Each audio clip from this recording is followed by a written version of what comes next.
Don't call me Superman if you haven't found my kryptonite. What is going on YouTube? It is the BK Cops 360 here, and oh boy, NVIDIA a couple of days ago launched the GTX 1080 and the GTX 1070, and man, they have cannibalized their own market. They've cannibalized their own previous generation of GPUs. They've cannibalized AMD. I mean, look, they've come out with the GTX 1080 based on Pascal, 8 gigabytes of GDDR5X, 10 gigabits per second of effective memory speed, 1733 megahertz boost clock, 1733. They've come out and they've released or paper launched that 1080 at $599. This shocked everyone. No one was expecting this cheap of a card. And then to kick it off, the real kicker, far out, the GTX 1070,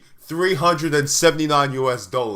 Absolutely insane. Now the reason it is insane, firstly, let's start with the GTX 1080, 2560 CUDA cores, which is, I don't know, kind of what we're expecting, based on GP104, 60nm FinFET process, and GDDR5X. As I said before, everyone was saying before, oh, we're not going to get GDDR5X, not going to get GDDR5X, including myself, and we did get it. We are going to get it, which in itself is quite interesting. But regardless of all that, what is so interesting is that NVIDIA is claiming that the GTX 1080 is 2 times as powerful as a GTX 980. So it's as good as 2 980s in SLI. However, the real kicker, this is what everyone forgot to see, or what everyone forgot to notice, is that they said that that is the case in VR. Now, if I bring up this little chart here, it says relative performance in VR on the left-hand side. I'm not actually looking at the chart right now, but I remember precisely what it says. And NVIDIA kept on saying, yeah, this card is really good. It's a lot more powerful than its predecessors in VR.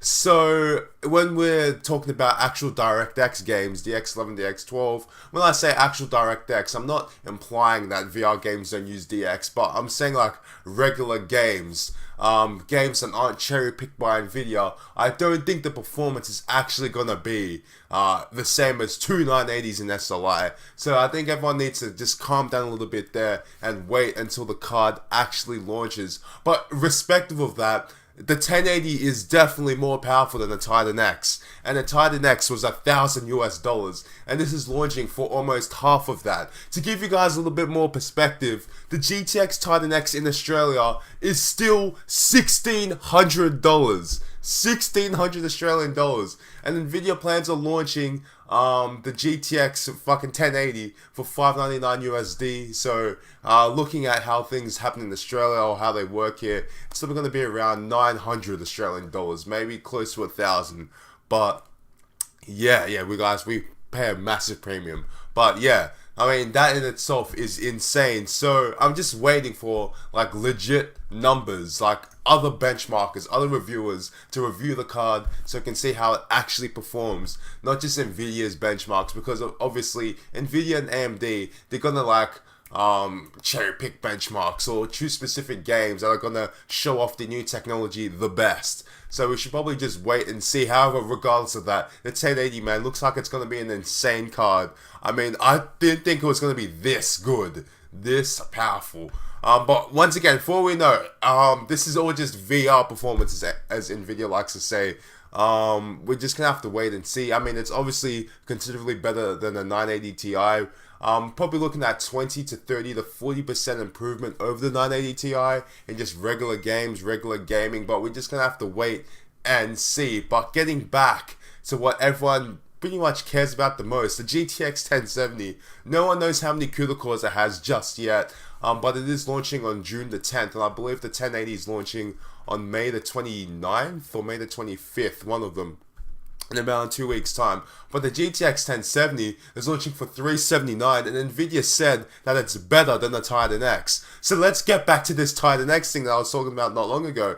In Australia, the Titan X is $1,600, and this is only going to be $379 US dollars. That means you're going to be seeing Titan X performance in Australia for more than half the price, or less than half the price. I don't know how to really say it, but it's gonna, I'm assuming the GTX 1070 will be less than $850, which would be, less than $800, which would be half the price of the Titan X as it stands right now in the land down under. So the 1070 is going to be that sweet spot card again. If it's better than the Titan X, it's only going to be slightly better, or maybe it's going to be the same, or maybe slightly worse. But if it's in that Titan X area, as long as it's there, and I believe NVIDIA was saying it was better, then that right there is also very, very good. And that card is going to be extremely popular, just like its predecessor, the 970 was.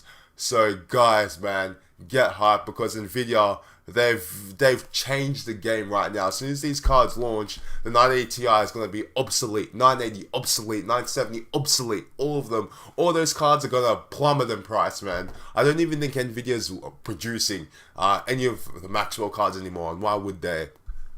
It's just unnecessary. So if you're looking to pick up a 980 or a 980 Ti, go get one now, brother, or go get one soon, because they're going to be dirt cheap. But at the same time, if you're in America, you can still get a 1070 for $379 US, which in itself is insane. However, we all need to address the elephant in the room, AMD. Now, of course, news is, firstly, AMD is planning on launching Vega or Vega 10, the Big Daddy AMD, Big Daddy Polaris. Not really Big Daddy Polaris, but their big chip in Q4 of this year, so in October, or between October and December, not 2017. I'll get into another video about that later, because I got to go work, make some sandwiches, but I do work at Subway, just in case you guys didn't get the hint there. But continuing on, apparently AMD is having an event this month at the end of May in Macau to launch Polaris 10. Now, Polaris 10, no one actually knows how it's going to perform.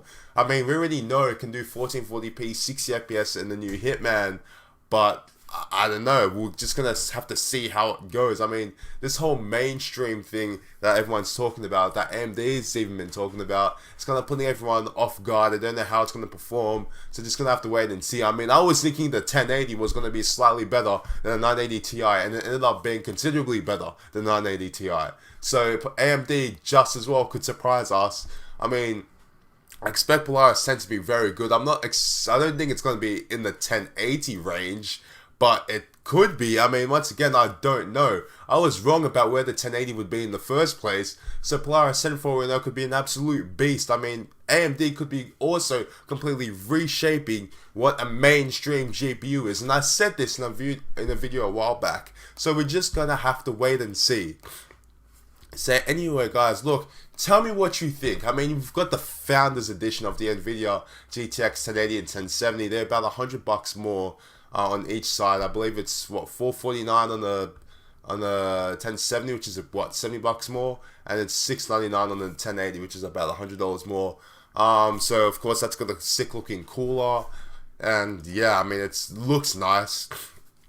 Like, it's a bit aggressive, but it's something different. I mean, at least it's not the same old fucking shit that we've seen from the Titan. The Titan looked the same, 780 looked the same, Titan Black, Titan X, 980 Ti, 980, 970, they all look the same. 770, at least there's a change here. So it's good to see, but yeah, guys, I'm just waiting, man. AMD, how are they going to respond? Because right now, I'm not even sure if AMD was thinking that NVIDIA would deliver something like this. But once again, guys, let's not get too overexcited about this 1080 and the 1070, more specifically the 1080, because you know NVIDIA is very, very cunning with their marketing. Very cunning. I mean, they'll say 2 times the performance of a Titan X, and then 3 times the efficiency of a Titan X, and then you look at how they're like marketing it, and they're like, oh, relative performance in VR, and then they've got like a little fine print at the bottom. They're so cunning, very, very sneaky dogs, and no one even notices it, but we're just gonna have to wait and see. So I'm telling you guys now, when the 1080 launches, realistically, compared to a 980 or compared to a 980 Ti, so it's gonna be about, I don't know, 10-20% better than the 980 Ti, probably more than 10, probably towards 20, maybe 30.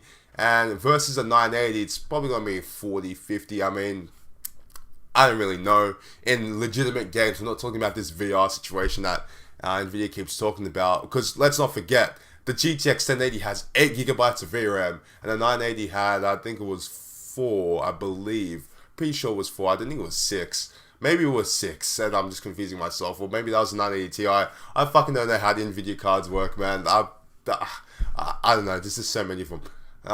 Look, thank you guys for watching. I hope you enjoyed. Tell me what you think about the new cards. Tell me what you think AMD is going to do, how they're going to respond.